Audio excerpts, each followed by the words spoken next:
This is 149th day of Ukrainian resistance. This is Media Center Ukraine. I'm Vasily Samokhvalov, and we start the discussion of a topic most relevant and pressing for millions of Ukrainians. We'll discuss the education and challenges fraught with it. With us, we have Oleh Paska, Director of the Education and Science Department of Lviv Oblast Military Administration. Greetings. We have Ivanna, Herus, Head of the Education, Science and Innovation Commission of the Lviv Oblast Council. Greetings. Anna-Yustyna Turchynovska, Head of the Applicant Center of the Ukrainian Catholic University and Sociologist, will discuss the topic, and we're waiting to host Natalia, Pipa, Ukrainian MP, Secretary of the Verkhovna Rada Education, Science and Innovation Committee, and her seat is waiting for her. So I have my first question for all of you. We are starting the new academic year on the 1st of September. What is it going to be like? Firstly, it all hinges on security. For that, there are certain commissions, including State Emergency Service and a number of other institutions, are assessing the educational establishments. And following the assessment, well, they will provide their findings whether these institutions are meeting the security requirements. If these institutions have a bomb shelter that people can go to when the Russian aggressor could attack the territory of Ukraine, then this educational institution can open its door for offline studies. If not, then a different finding will be made. However, the responsibility is borne by the owner, and the owner is either the community who runs the school or the government, which owns the higher education establishments and the management of them, or any other owners or founders, including some private owners, as we have some private educational establishments. We recommend that these decisions are made in concert with the parents, based on the findings of the commission, and then the institution can decide whether they're going to study online, offline, or combine the two forms in a certain fashion. Say, if the shelter can accommodate half the students, then they can take online studies every other day. So one part of student would attend school and the other would attend it remotely or in any other fashion at the discretion of the educational institution. This is very right, but is the security consideration the only one? We heard the news yesterday that only 11% of all the schools have a shelter. How is that going to affect? This must be the misinformation. I can tell you for sure, even before the assessment, 43% of the schools do have the shelter of different degrees of comfort, from the simplest shelter to the anti-nuclear shelters. 702 institutions have been assessed, and that is 45% of the educational institutions of Lviv region, and of them 36% have been issued the findings that they can receive the students offline. But first, the institutions are checked, which are better equipped, so this ratio is going to stay within 40 or 45%, and it's likely to stop at that mark. We are now joined by Natalia, Pipa, a member of Ukrainian Parliament, who is the secretary of the specialized committee of the Ukrainian Parliament. The first question we are discussing is a very much straightforward question. What will the economic year be like? It's not going to be an easy one to answer you in a nutshell. So I would like to address all the educators is going to be a difficult year for all of us, as it is a difficult year for all the Ukrainians and the Ukrainian army. So we will seek all kinds of solutions depending on the region. As far as I know, the region isn't doing the best for shelters, but we are better equipped with the air defenses, so this balances it out. The overall percentage of schools with shelter is relatively low. Well, we've already transitioned to offline education and we can go there in a matter of hours, but we'd prefer to see the children going to school. So we'll do what we can to open the school doors because we can always organize remote education. So it is the right decision we've made that it is for the principal, the parents, and the faculty to decide how to proceed. They know the capacity of the shelter, they know the number of students, the primary school students, the secondary school students, the teachers, and will seek the solution. My option would be to conduct a survey, ask the parents, do a questionnaire, but signed. What are parents prepared for? Because parents are an important consideration, as children and parents have different levels of anxiety. And there will always be a lot of questions. And that would see whether some classes or groups can study offline or online. And we would like to resume the studies for the primary school first and foremost. And that would define how many children will attend primary school, how many are ready to study offline. And then as for medium and secondary school, perhaps they can rotate day by day. And this is what I would do. I would like to hear the opinion of the department, but it is very good that it's not the department making the decision, but the educational facilities themselves. They know their resources and they have the discretion.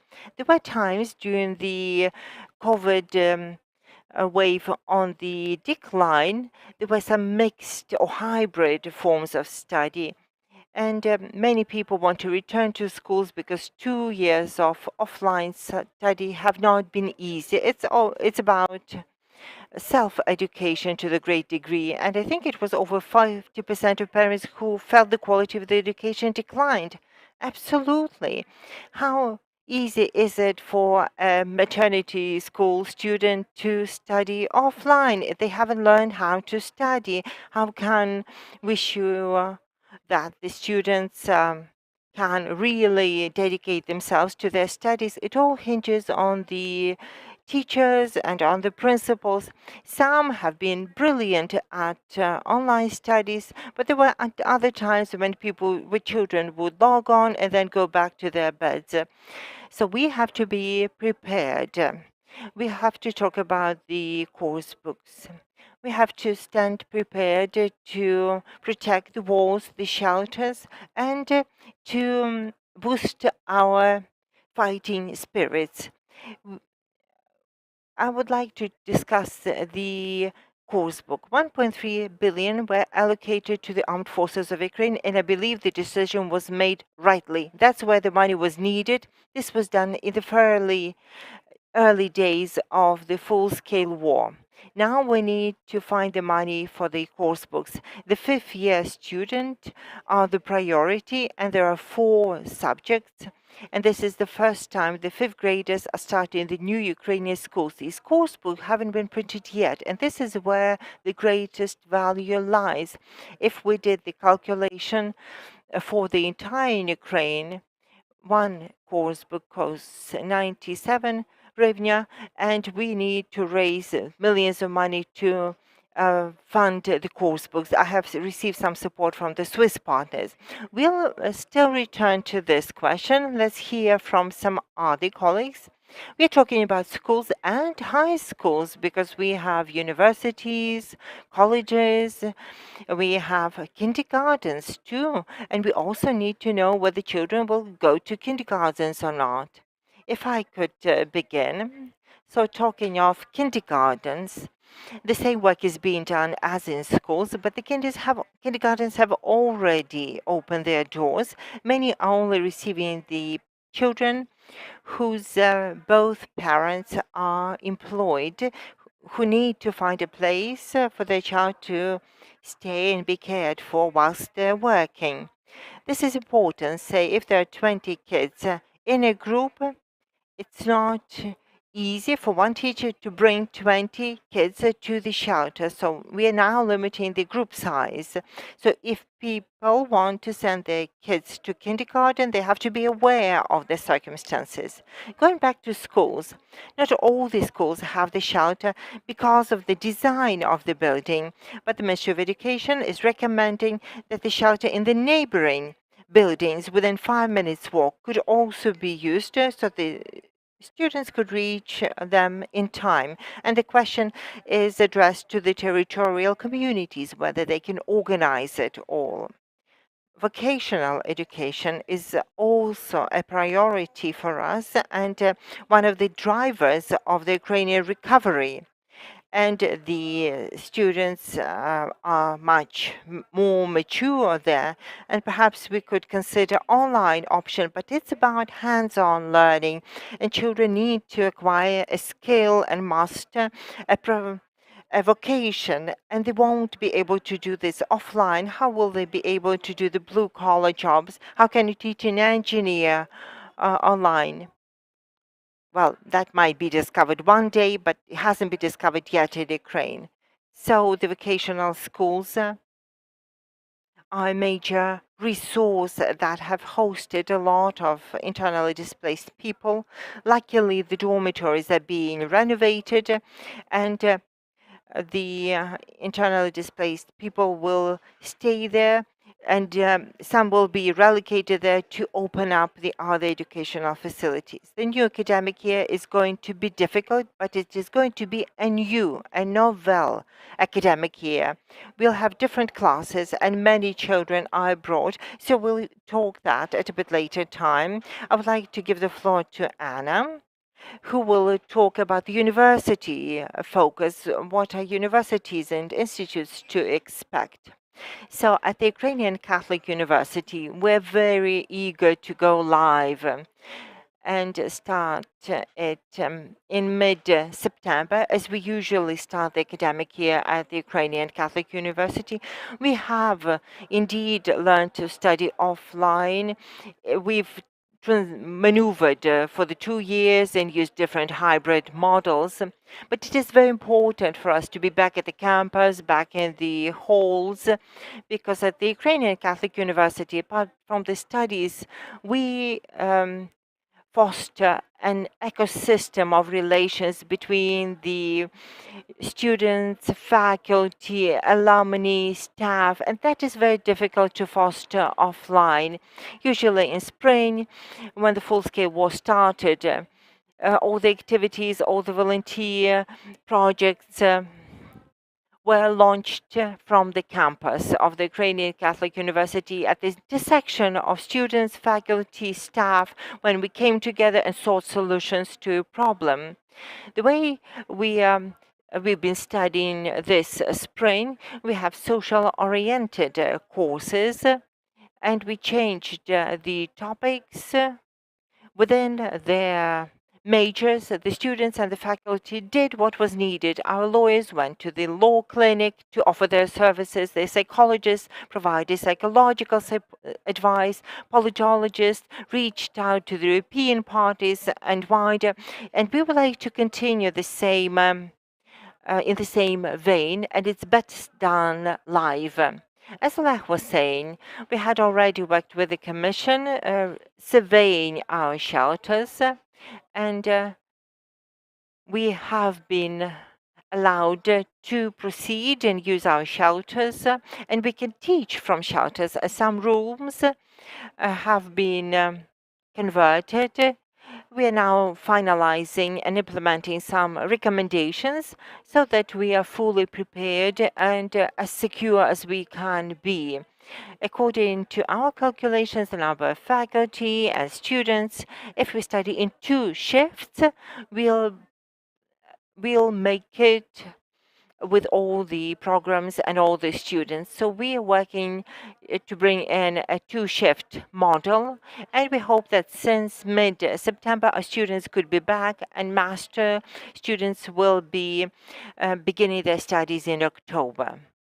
So if anyone has a question in the audience, please raise your hand, but I still have my question. What about the composition of the classes? This is a particularly relevant question for Lviv region, as some locals have left. Some IDPs are staying here and need to attend school. So how will we uh, plan the classes? How will we plan the teachers? Some teachers have left, some other teachers have come to stay in Lviv. How are we going to manage all this? Firstly, I'd like to say that out of 34,000 teachers, only 1,000 in the early days of war launched by Russia against Ukraine left for other countries. Two-thirds have already returned. Even if they had stayed abroad, this would not have posed a problem for the primary secondary education, as we can replace and have other schemes. As for students, there are 30,000 students who are studying now abroad. They continue studying in our schools only remotely, all due to the regulation on offline studies, online studies.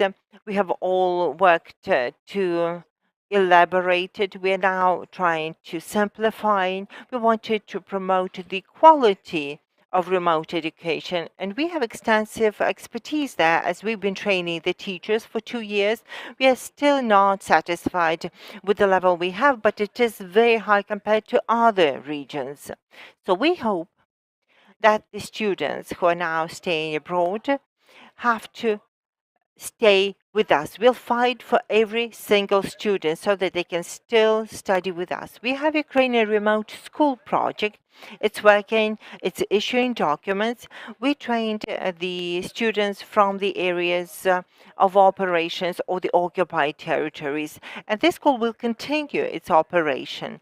The same as every other school which has a high quality of remote education can continue teaching students remotely.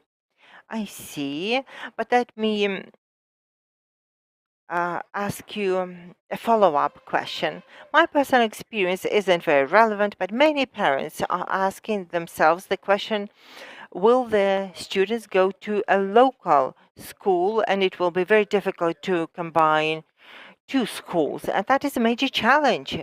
Same as the integration of the IDP children into the existing classes. We are we are now preparing the decree of the Ministry of Education. We submitted our proposals, and the option is going to be as follows. The students will study uh, the, in foreign schools and will only study Ukrainian language and literature, history of Ukraine, and so basically the Ukrainian studies remotely, and natural sciences will be credited to them automatically. So when these children want to apply to universities, we will have to assess their level of knowledge of physics, chemistry, math, etc., that they studied abroad, and they will be graded on their knowledge. So the chances of children going back to Ukraine will be as high as ever. We are doing everything to bring our children back to Ukraine.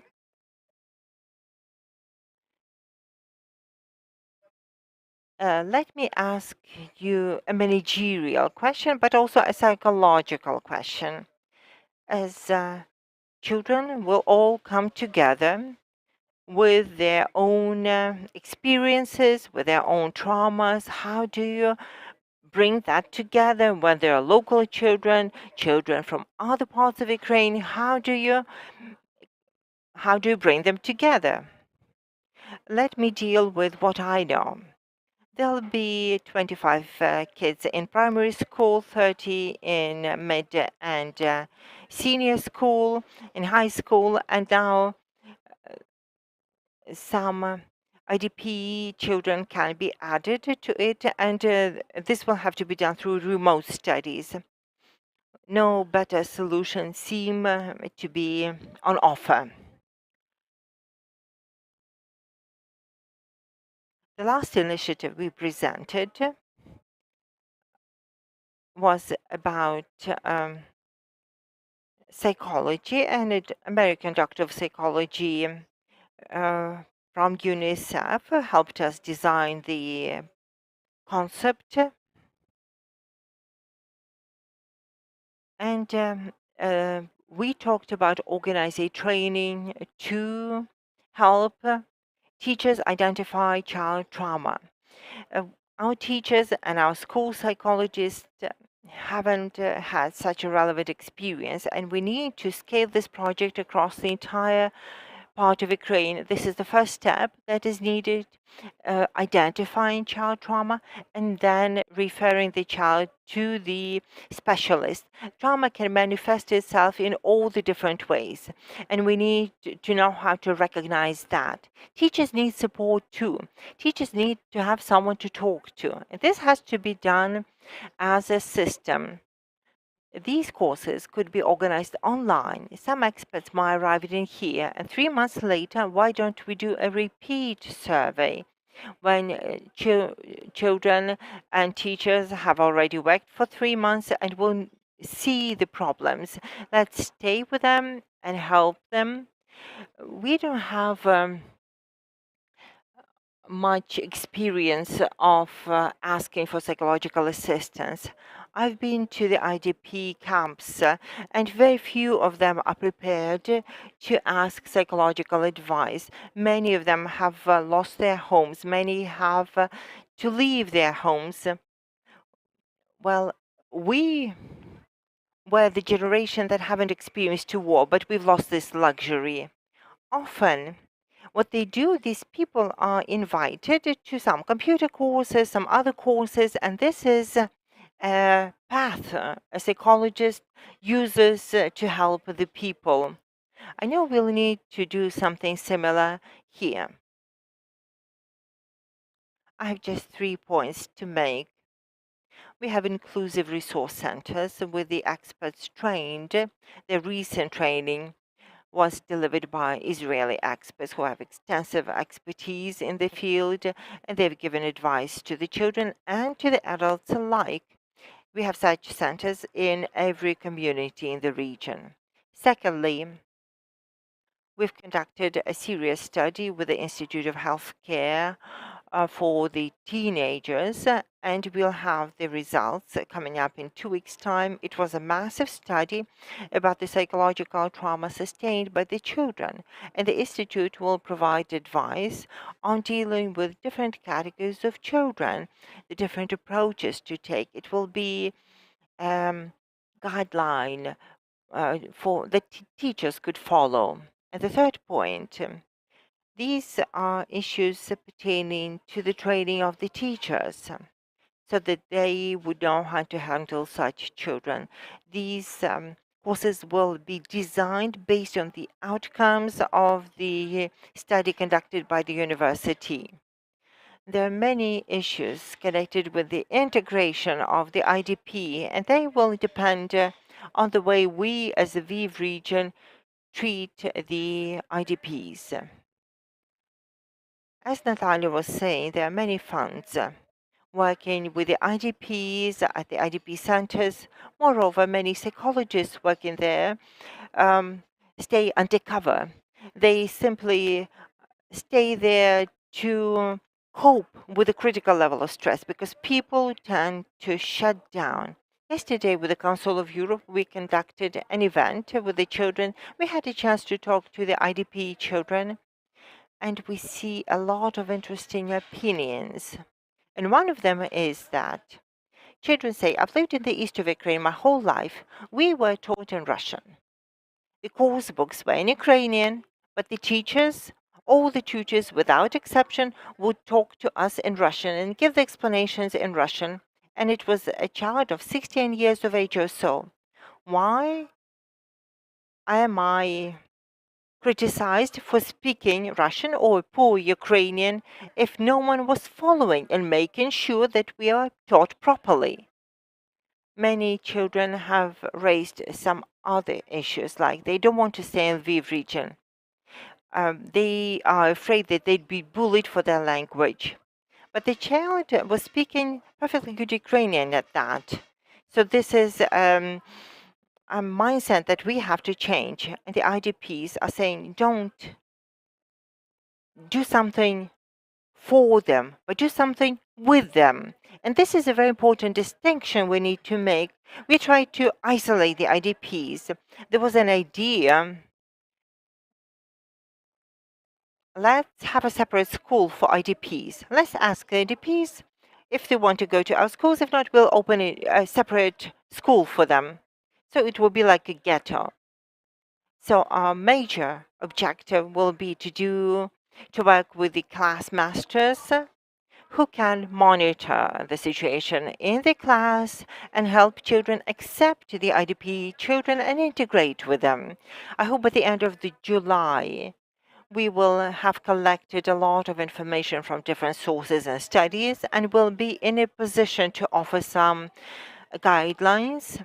Most importantly, that the communities, principals, and teachers are prepared to follow the advice given.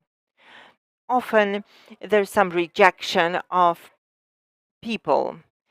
We need to know that people are stressed, and if they're told that they will be denied for speaking the language they speak, then it's not going to help them become Ukrainians. They will leave and go further east, perhaps even to Russia, and live there because they won't be bullied there as they think.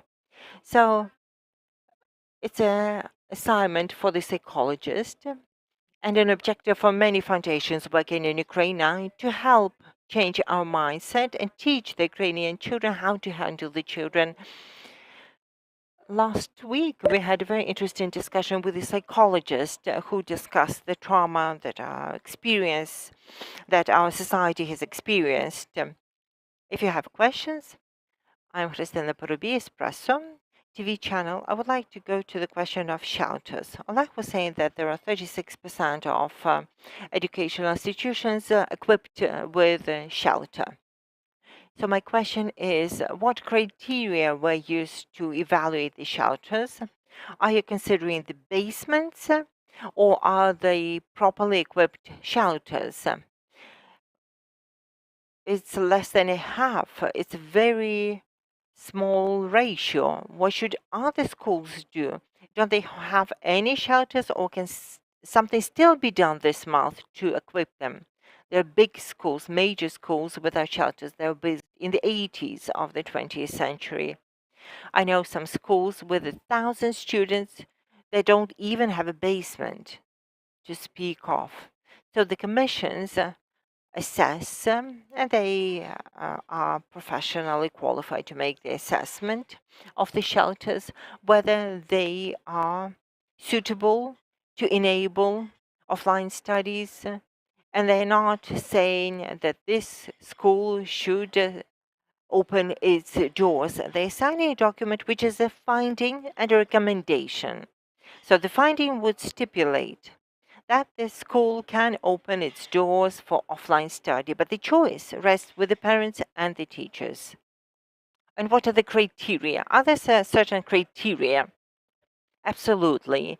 There are criteria like the depth of the basement, the ventilation that has to be in place, there are toilets that have to be there, 2 exits. It's all well documented. It didn't come as a surprise to us that we had 136 anti-nuclear bomb shelters. These are very good shelters. They were built in the 70s when there was a war, Cold War between the Soviet Union and America, and there was a nuclear threat, and then these nuclear shelters were built. But in the 80s, the schools were built without a shelter.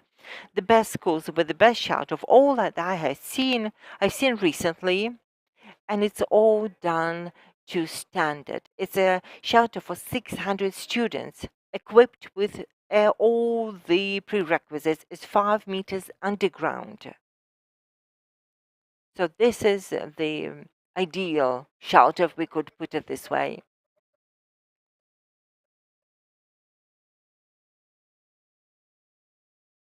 So I will proceed with my questioning and give a chance to the journalists to pose their questions at the end of the discussion. So I would like to ask Anna. We'll have to rethink the curricula both for schools and universities. It is more or less clear for schools, but ever more debatable for university. What is the level of discretion of universities in delivering the curricula? I'd rather talk about what we can change, about um, the discretion that we have. In spring, we started discussing that we needed to adapt the majors or bring in some new majors so that we would stay relevant and teach the children what they need in the context we are in now. So, together with the faculty, with the students, we did amend the majors, and we are now on the final stretch of finalizing the majors. Some professors changed the focus, and social studies are in ever greater demand these days and ever more relevant. So, if we can change the majors, we do, and we'll try to make the studies as practical as they can. So, what the students do, their course papers would be relevant and applicable. So I'm going to study Dostoyevsky and Tolstoy at the Ukrainian Catholic University. We never have. So that's not going to change. Well, I was posing a provocative question, of course. Will there be this kind of change? I would like to answer this question.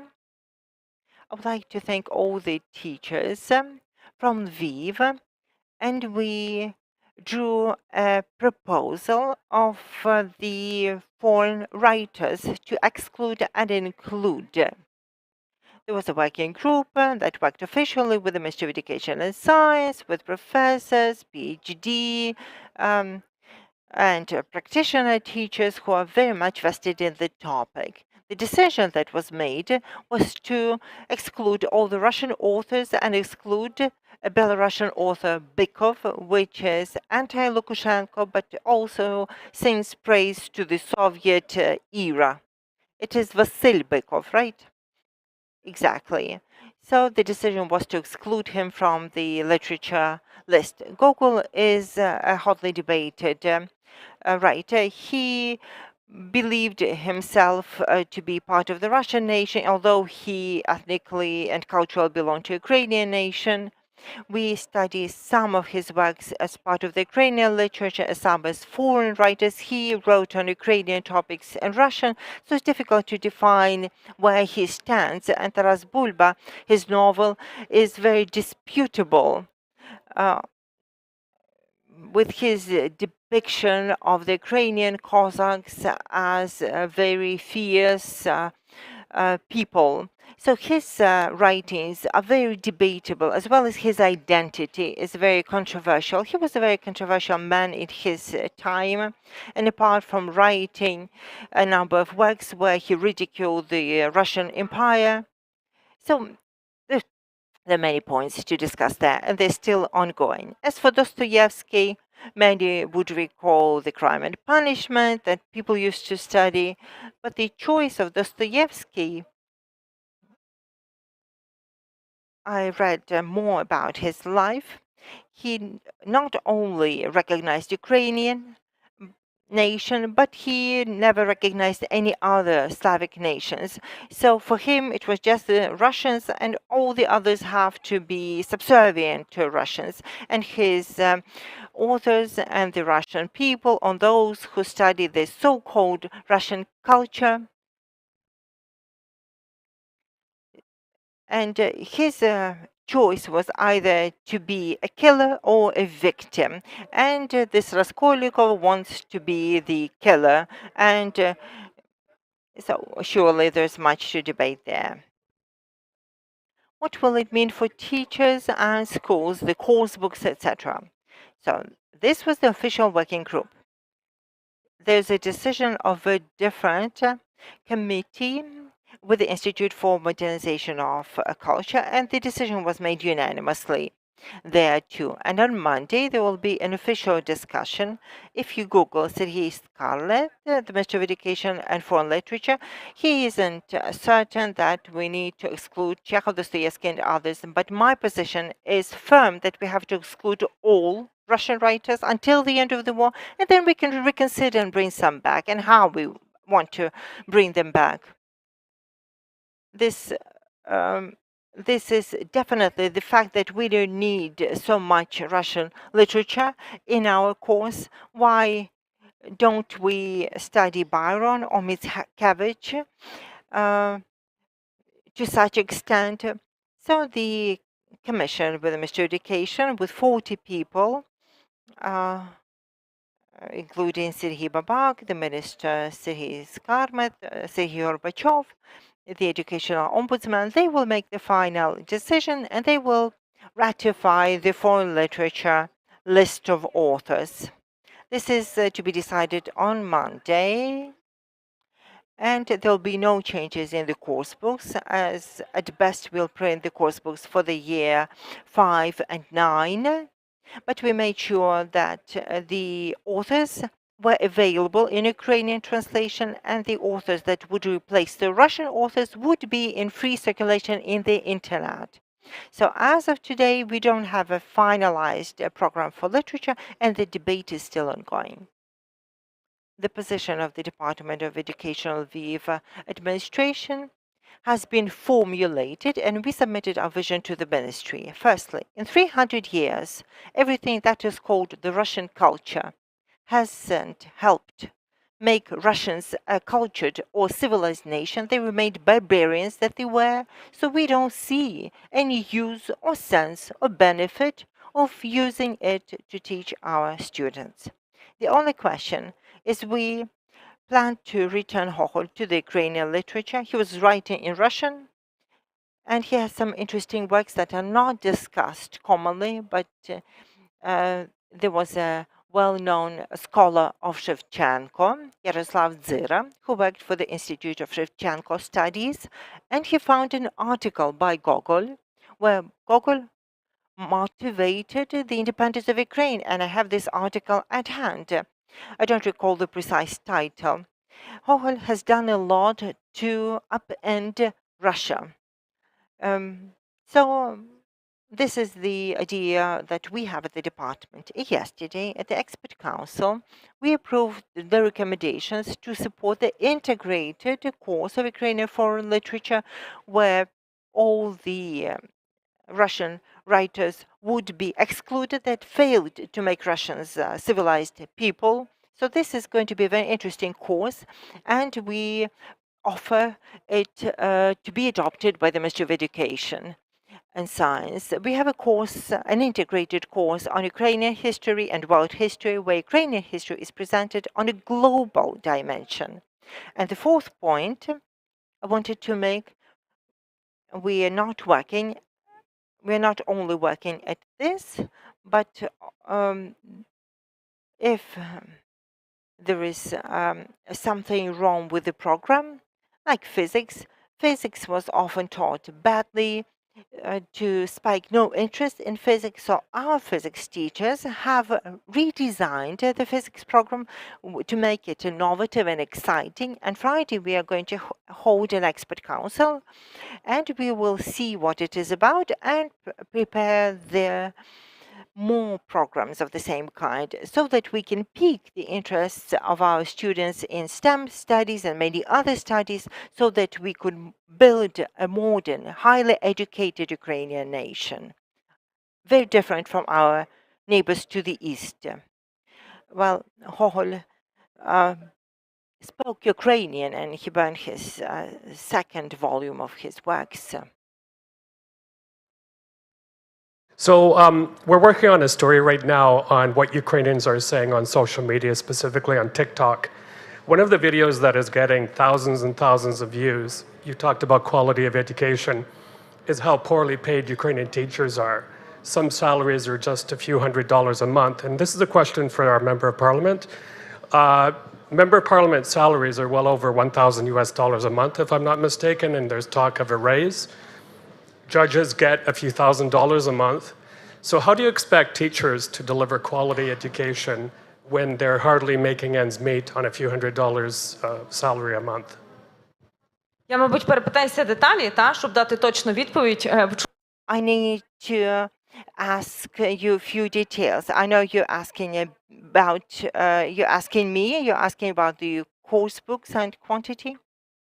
The question is clarified. So I would say that we have to increase the teachers' pay according to their certification and skill level. Overall, in Ukraine, we have roughly 9 students per teacher. Given that in urban area it's 12 students per teacher and in rural area it's 6 students per teacher. On average, 9 students per teacher. Given that others have a higher workload, so we need to amalgamate schools in rural areas, pave roads, provide school buses, and make schools a better educational space and bring best teachers there. It will help pay them better salaries. Talking overall, we need to have a system that would pay the salaries not for their labor record and years that the teachers have worked at the school, but for their teaching competencies. And we need to have the certification to confirm that. There was an idea to change the remuneration, like the fixed salary plus bonuses. We have seen we need to review it, as people still get 2/3 of their pay even if they're not working. There will be no pay rises during the war to the teachers. And the reason why so many teachers are staying in the system is that we have guaranteed the salaries to the educators. There are 2 industries that have guaranteed pay, and that is the armed forces and the educators. And this has helped them. They have good state safeguards of their pay, and I have talked to the educators. So many educators stay in education because they love teaching, they love children, they want to dedicate themselves to this service, and because of the social guarantees, they want to know that they will be needed. At times of war, I expect that these things and patriotic feeling will help the educators stay and teach. But when we win, then definitely the system of remuneration for the educators need to be reconsidered, the methods and the rates of pay that they receive. Ivanna has a comment. It's not about the pay level as such, but about the teachers in Ukraine. We say that education is a driver, and educators are the driver in their country. Many educators have stayed in the country because this is where they belong. This is where they feel their place is. It was the educators who were the first to receive the IDPs in schools. We're not asking to get some extra pays. They would teach their students and then help the IDPs in the after hours. And the educators helped us and urged us to reopen the doors of our schools. We need to resume training so that we can have the students back in our schools and not stay abroad. In Ukraine, we have to rethink the role of educators. And now this is a time to develop the system that we will bring in after our victory.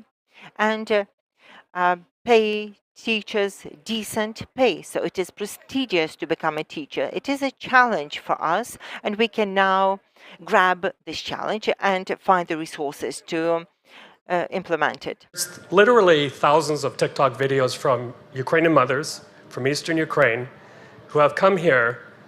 They've been well accepted, except they take their children to the playground. Their children only speak Russian. And as you said before, they're being bullied and stuff like that. So when the school year begins and these mothers take their Russian-speaking children to school, how are they expected to be accommodated?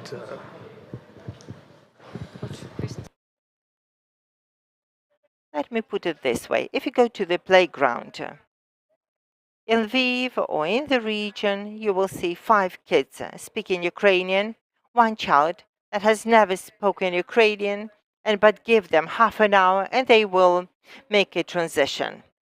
This is something that we need to take in our grain. It's not that the children from Lviv need to start speaking Russian, but give the Russian speaking children a chance to adapt.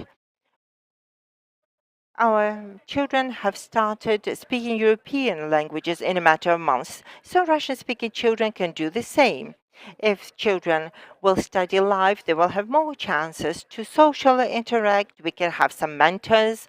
They have one child as a mentor to the other to show around the school, to help and be friends. And this will be a seamless, easy tradition. This is perfectly natural. It's very valuable for the children and the adults to try and speak the language.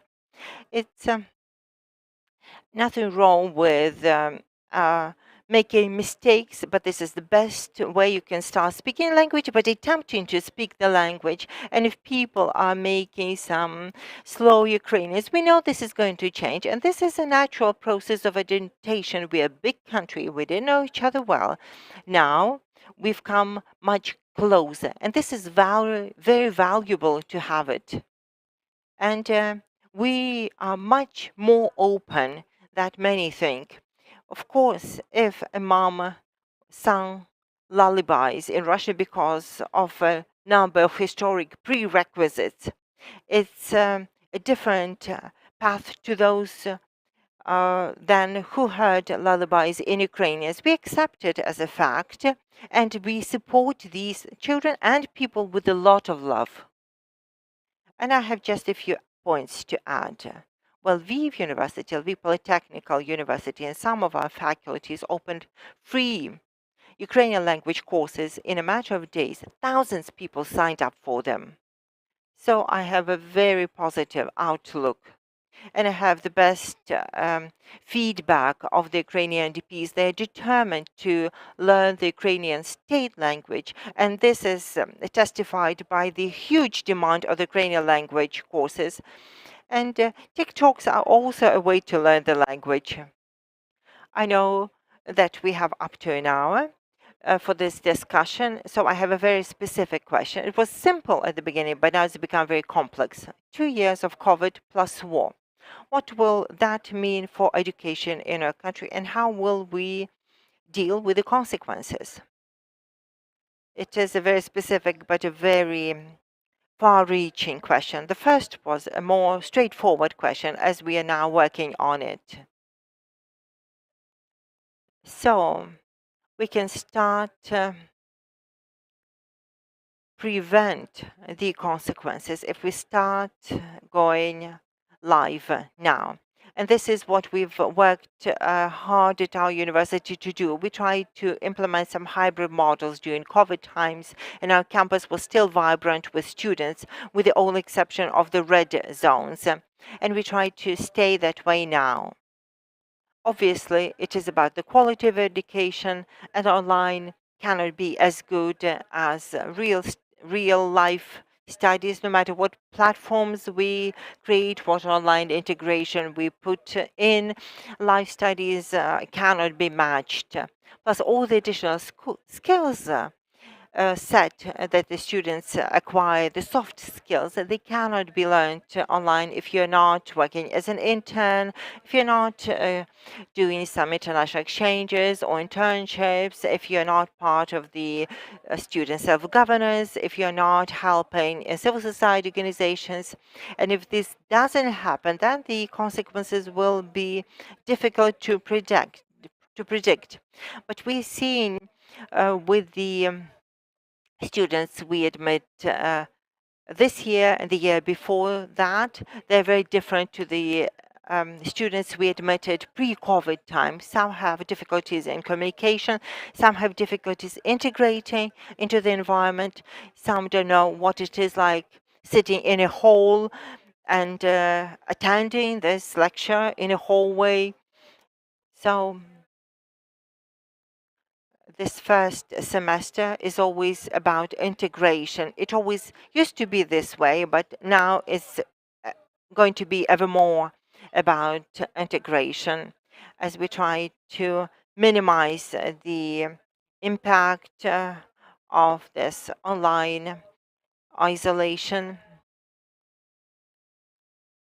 We try to involve more international exchanges this year, and the international universities and foreign universities are prepared to receive our students offline.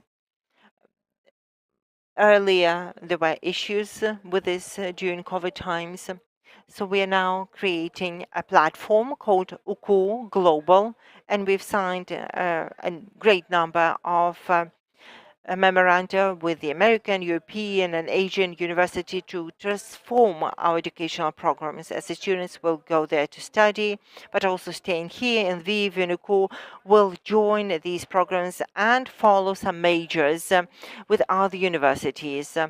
So this is a time when we consider the risk and try to mitigate them by returning to offline studies. Whatever we do, we need to do it evolutionary fashion, as we have many ideas, many desires to revamp, change. So we have to make sure we don't overwhelm students and teachers with all the innovations. We have to be clear what we do.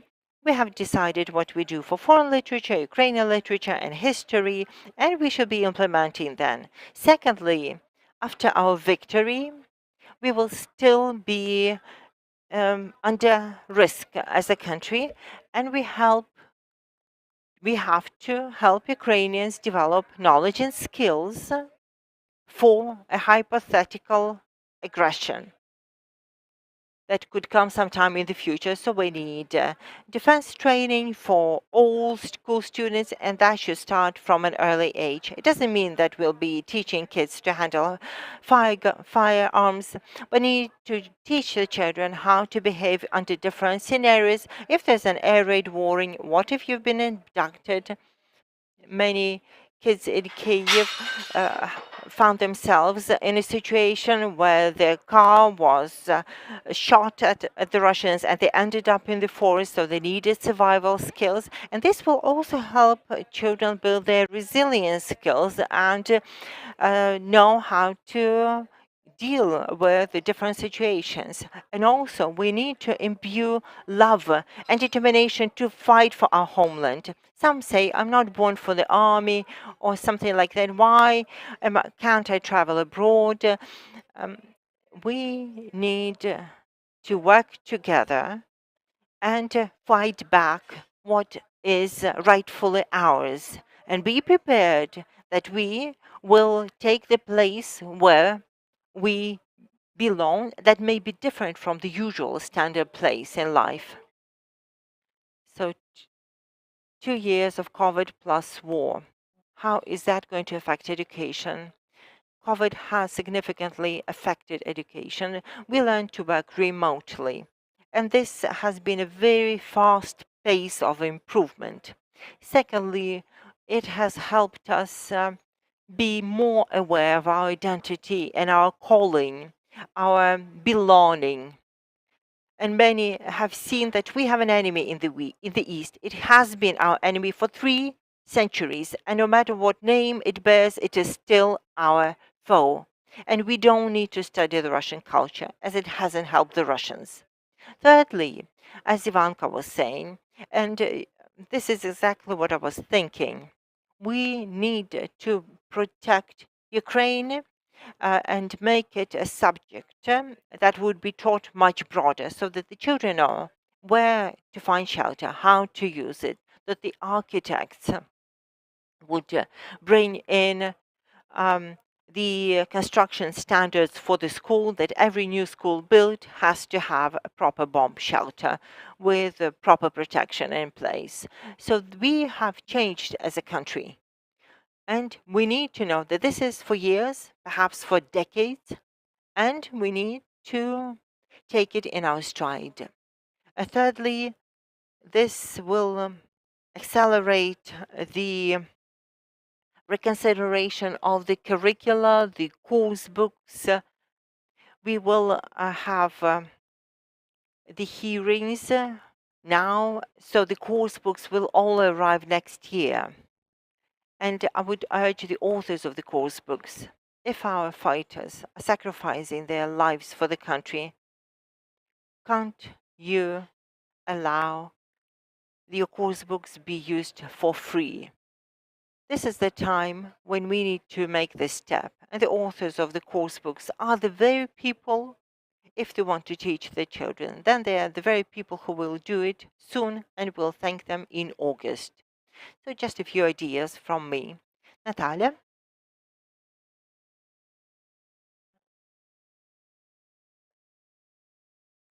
Well, the this hasn't improved the overall level of education.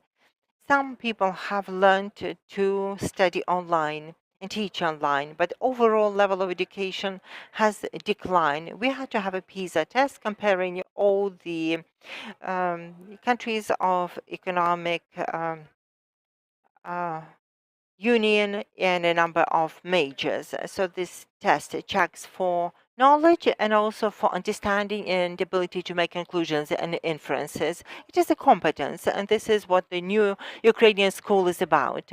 So this PISA test isn't just an external independent test checking knowledge in a major, or as the Bishop Boris said when he met the UKU graduates having the highest scores in Ukraine, he said that since you have the highest scores in Ukraine, it just means that you have the highest score in Ukraine. It doesn't mean that you're any better or worse.